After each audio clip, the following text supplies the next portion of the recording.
in the beautiful mountain kingdom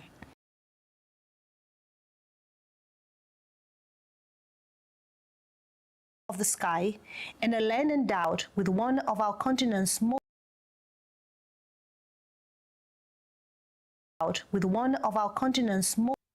the African Union has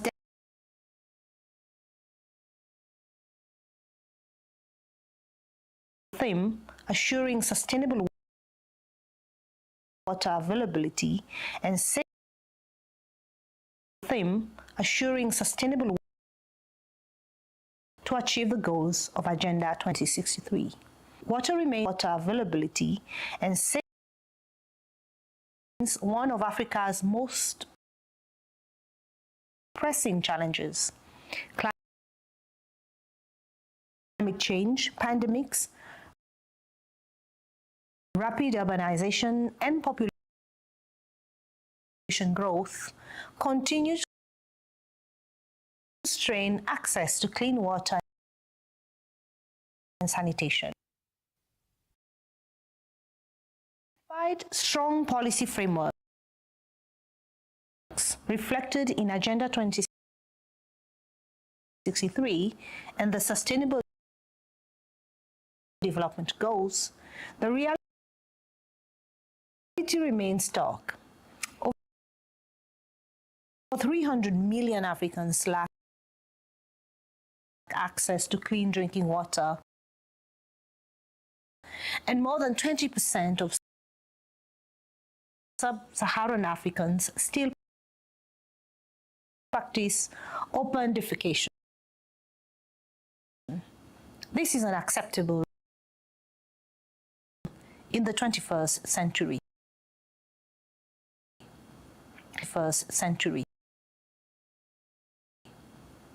Children,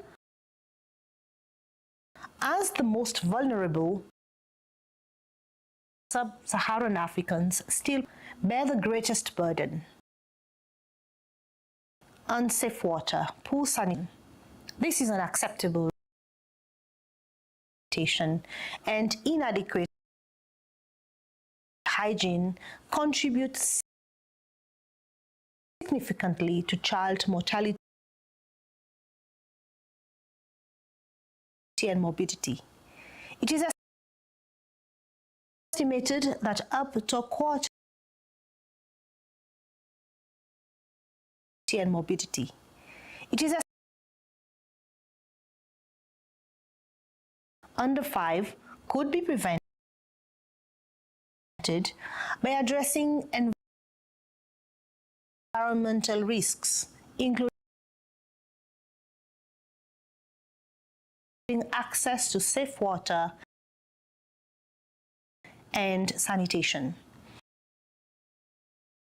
Diarrheal diseases alone account for nearly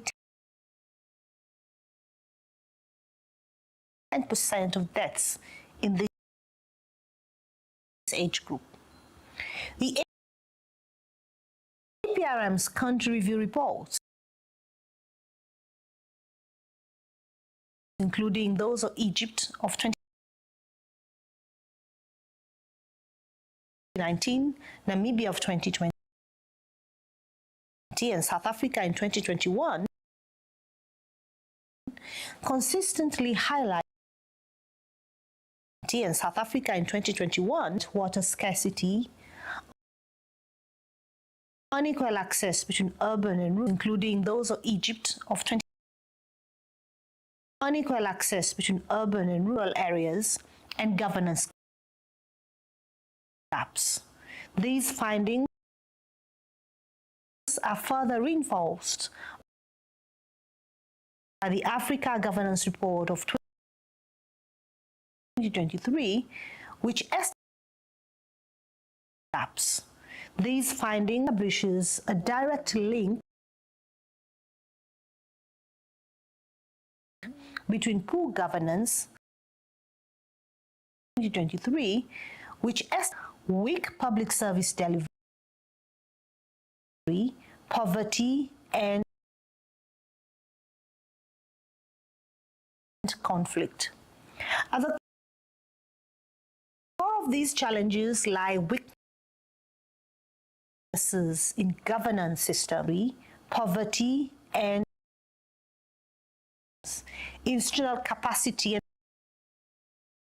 political commitment to in governance system deliver these essential services. We must be honest with ourselves. Institutional capacity, while progress has been made, we have not moved fast enough. Services. The fact that we continue to deliberate on access to such a basic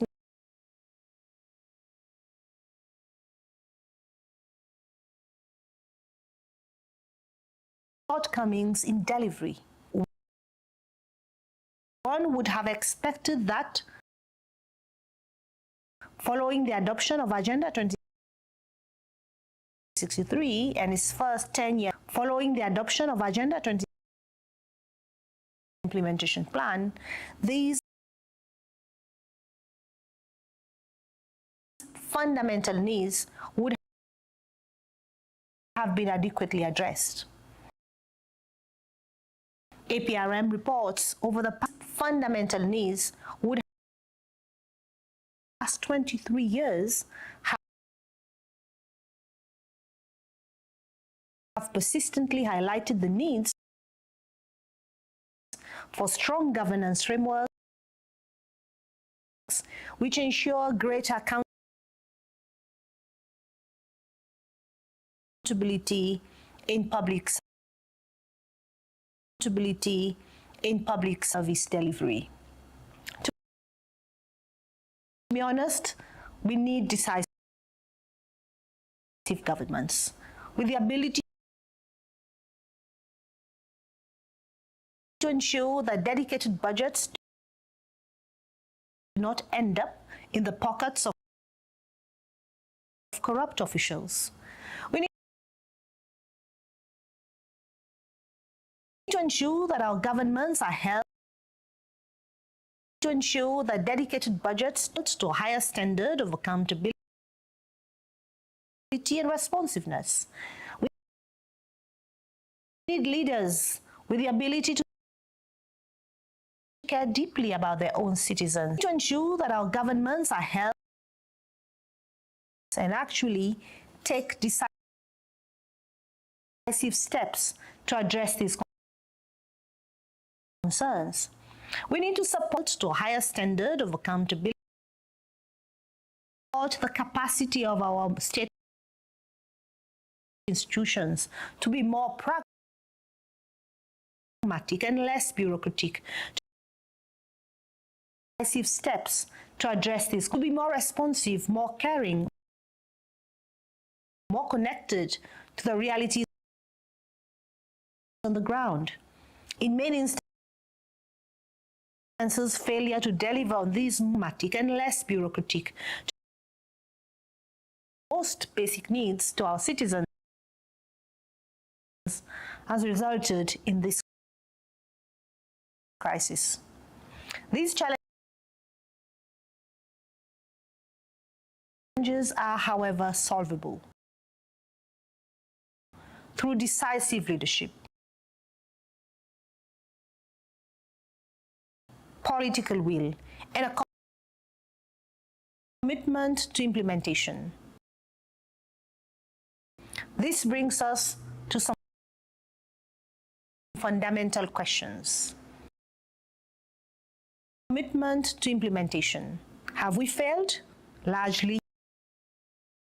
yes. The persistence of these challenges reflects gaps in delivery. It reflects, have we failed? Largely, lack of strategic leadership and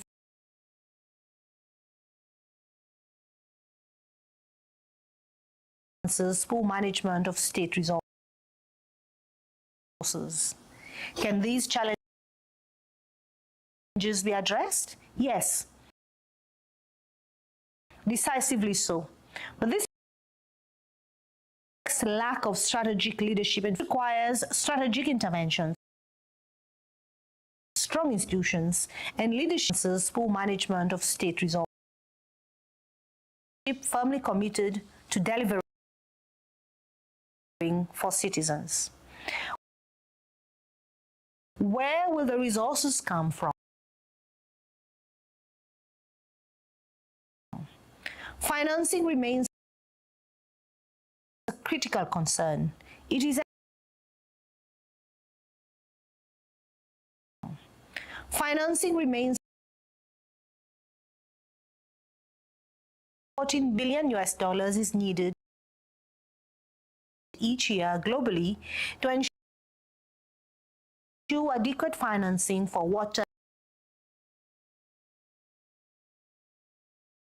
and sanitation services.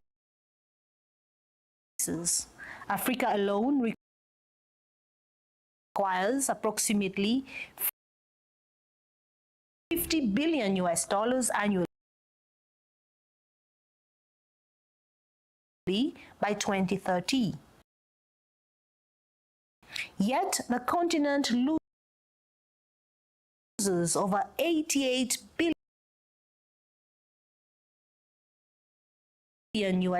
each year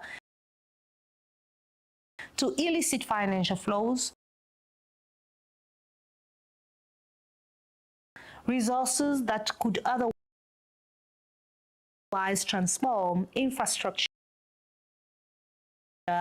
and service, resources that could otherwise delivery. We contribute $1 each year delivery. We contribute $1 each year to corruption, more than enough to invest in critical infrastructure for our citizens.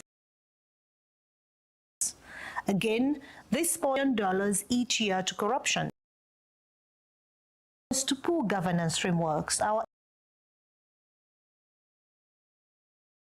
inability, and again, this point, in many instances, our lack of willpower to address these challenges head on. Addressing these leakages through strong power to address these challenges, institutions, transparency and accountability is essential. Institutions, transparency. How do we move forward effectively? Firstly, transparency and accountability. We need to work together. This is why I have made it a point to join you in this important forum. And I thank my dear sister effectively. Firstly, the Honorable Gahar for that. This is the first step. Secondly, we need to speak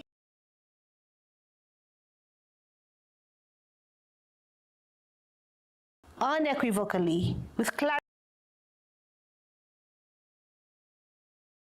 of purpose, with the ability to speak truth to power. But more importantly, with collective actions on the ground, there where it matters the most. Collective actions on the ground. For APRM, our focus remains governance. By strengthening institutions that ensure accountability, improving public financial management, and fostering collaboration between governments, the private sector, civil society, and communities, we can make the change happen. It also requires prioritizing investment in essential services, supported by robust oversight mechanisms happen. It also requires to ensure that resources translate into tangible outcomes. Supported by robust oversight mechanisms. Above all, it demands urgency, coordination, and collective responsibility to ensure that resources at the continental level. At the same time, we must diversify financing through increased domestic resource mobilization, effective tariff systems, and well-regulated private sector participation. International partnerships must prioritize equity, sustainability, and well-regulated profitability and system strengthening. Investments in must prioritize equity, sustainability, and climate resilience will be key to long-term success. As the African peer review mechanism recognize that diagnosis alone is not enough. While we have produced over 30 governance and climate resilience, we have produced over 30 governance. Many recommendations have yet to be fully implemented. All point to one central conclusion. Africa needs more effective, delivery-oriented governance. To address this gap, the APRM is shifting from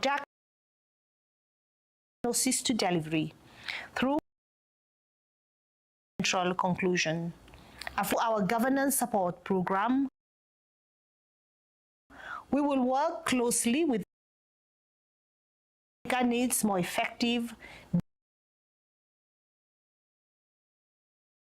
into actionable. The APRM is shifting from dark action plans and measurable results. In partnership with both state and non-state member states to translate recommended factors. This is how we ensure real impact and tangible results. In closing, I commend in partnership with the African Committee of Experts on the Rights and Welfare of the Child for its timely focus both state and non-state on financing and tangible results. Universal access to water, sanitation, and hygiene for every child in Africa during this session. I also congratulate the governments of Lesotho and South Africa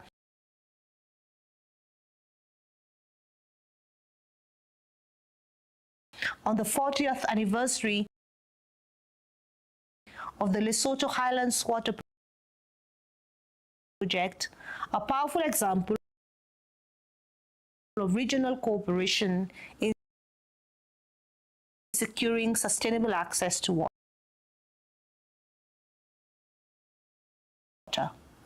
Your Majesty, Excellencies, ladies and gentlemen,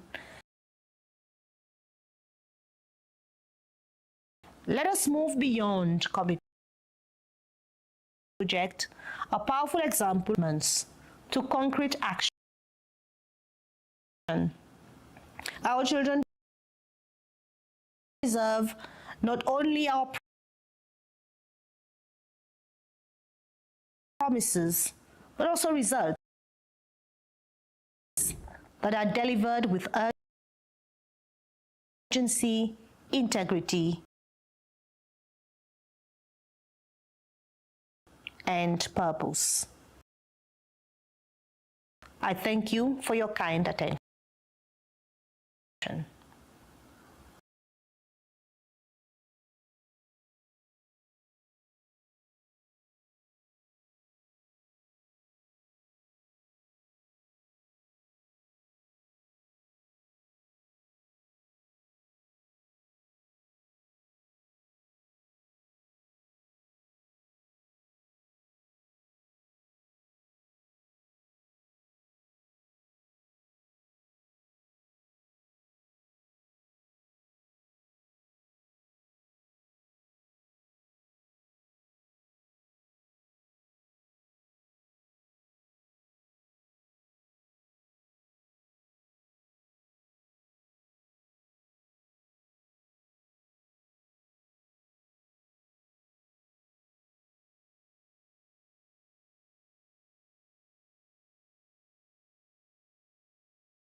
Distinguished Chair,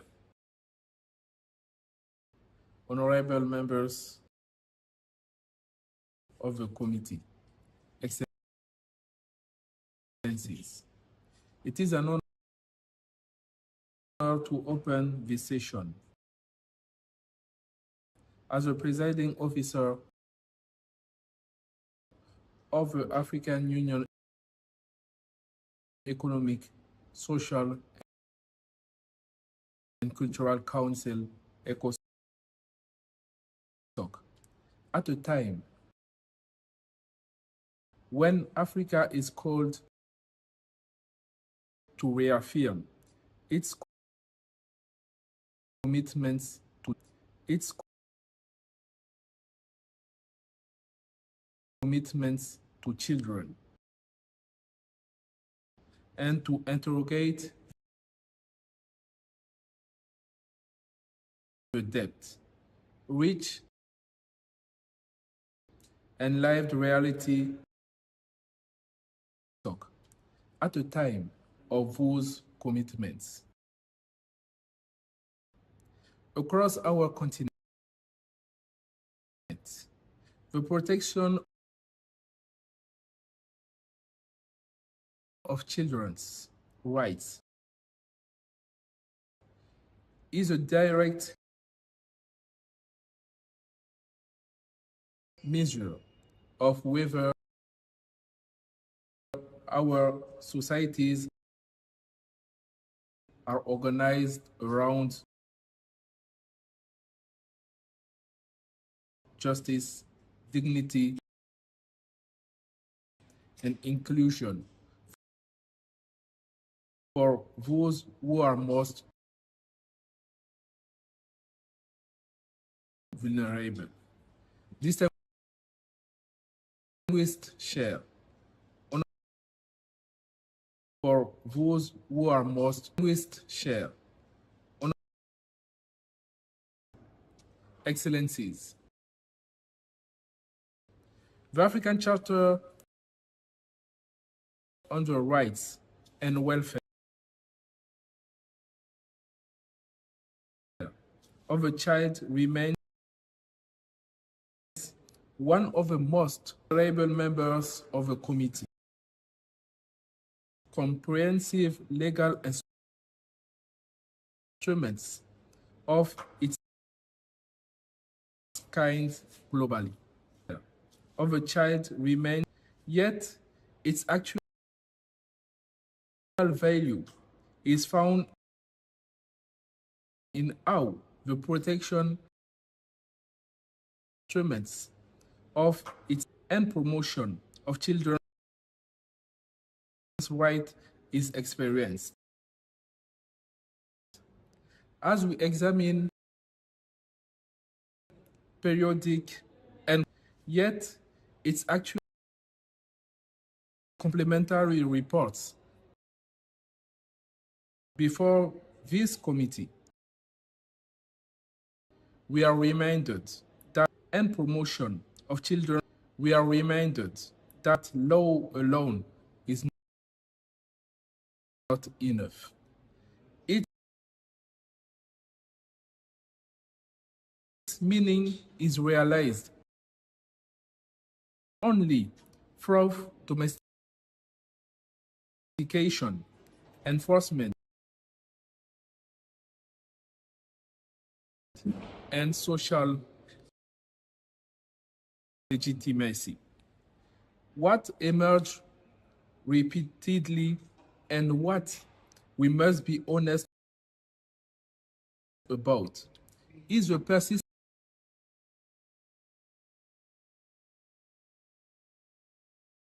legal frameworks and the lived experiences of African children. This gap is shaped by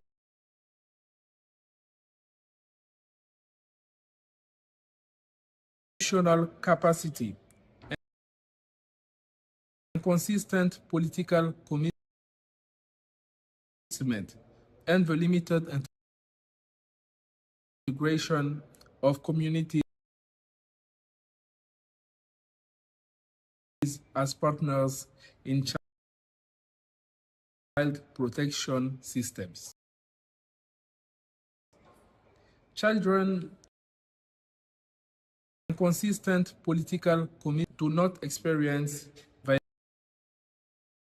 violations of their rights. We do not experience within the confines of the police as partners in political spaces where we deliberate about them. They live and endure these violations in the everyday realities of their homes, schools, streets, in informal settlements, and in rural communities. They live and endure where state presence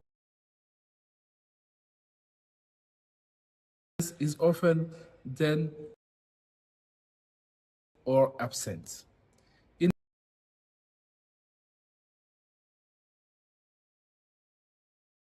Violence can become normalized. Deprivation can become routine. and silence can replace accountability. It is precisely here that the role of communities and civil society accountability becomes imperative. Across the continent, community actors and civil society organizations, it is precisely here often act as the first. Across the continent, and sometimes only line of support for vulnerable children. They interpret rights into accessible language, mediate between informal and formal systems, and give meaning to protections that will otherwise remain distant. Where these actors are excluded or under-resourced, child protection systems risk becoming performative as opposed to protective. Distinguished Chair, honorable members, this year's African Union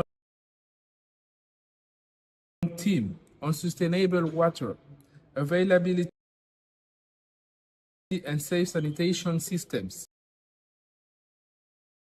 speaks directly to material conditions that underpin children's rights. Access to water and sanitation is a sectorial issue as well as a determining factor in whether multiple rights can be realized at home. A child without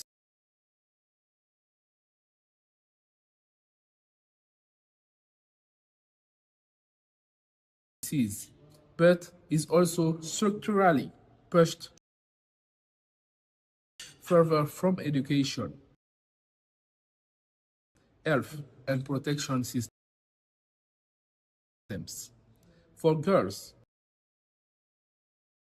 inadequate sanitation is often a threat to dignity, safety, and continuity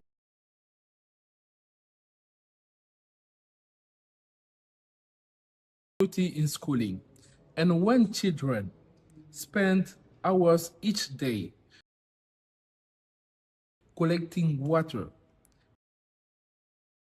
we are seeing a development challenge as well as witnessing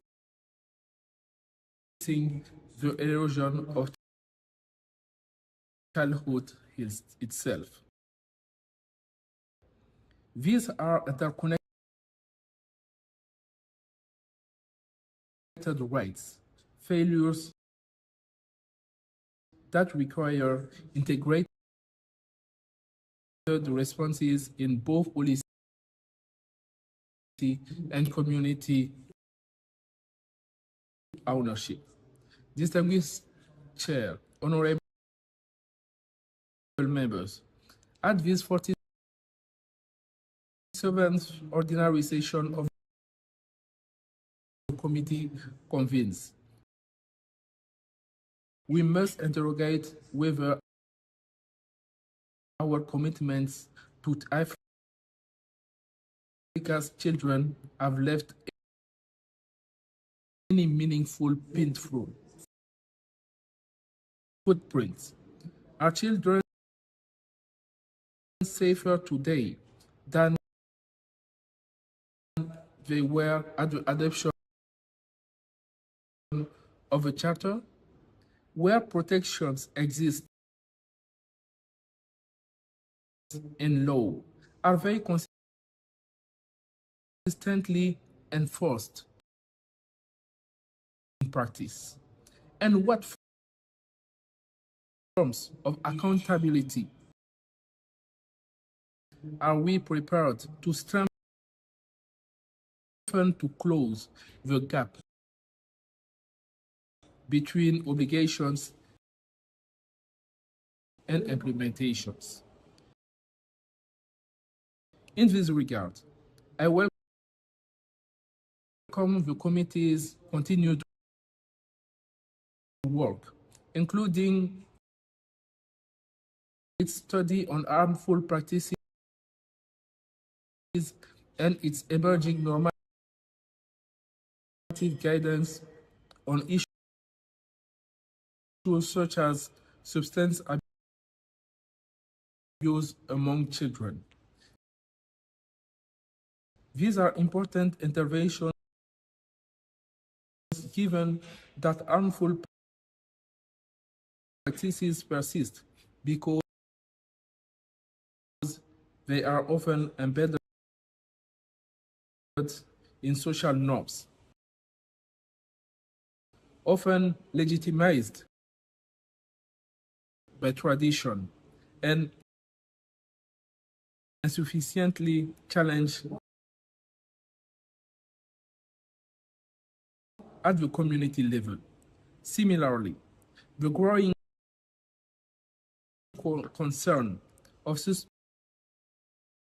substance abuse among children cannot be addressed from punitive measures alone, as it requires prevention ecosystems that are enshrined in families, schools, and communities. Distinguished Chair, Excellencies, Africa's demographic profile is young and expanding at a rapid rate, making this agenda one we can no longer ignore. Approximately 47% of Africa's population is under the age of 18, and in several member states, children constitute more than half of the population. In simpler terms, nearly 1 in every 2 people on the continent is a child. Yet, across context, a consistent pattern emerges where rights are often strong in legislation but fragile in implementation. As a result, we are witnessing the continued normalization of violence against children, often conciliate with social and cultural norms that discourage reporting and accountability. In addition, we are witnessing more more and more inequalities in access to education, health care, and social protection, particularly for children in rural areas. Informal settlements and conflict-affected settings. At the same time, new challenges are arising. Today, we are seeing how digital environments are refashioning childhood in ways that outpass the means in which regulatory systems can respond, exposing children to new forms of risk while also perpetuating inequality.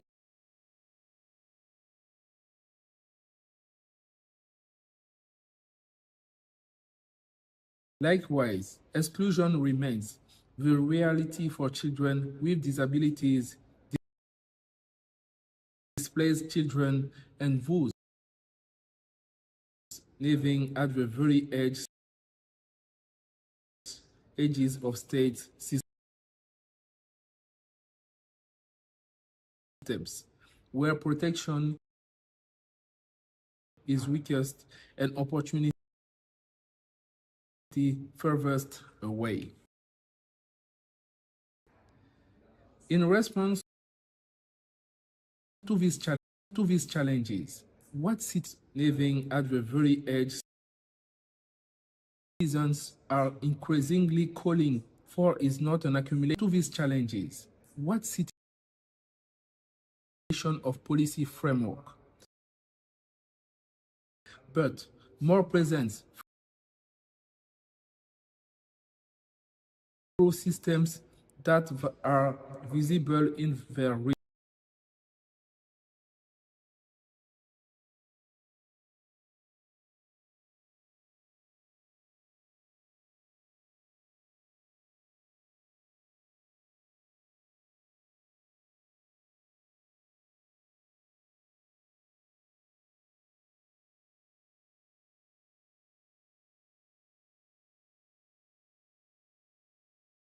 That is continuously evident in the lived realities of governance and protection. To give effect to this governance and protection imperative, we must undertake a fundamental reconfiguration of how child protection is conceived and operationalized. Imperative, we must undertake the realization of children's protection is conceived rights cannot rest on state-centric paradigms, nor can it be effective when detached from the societies on state-centric paradigms within which children live. It therefore requires detached from the societies a more inclusive and rights and human-centered approach, one that draws within which children live in communities, strengthens and empowers civil society organizations and recognizes children's rights and human-centered children themselves as actors in influencing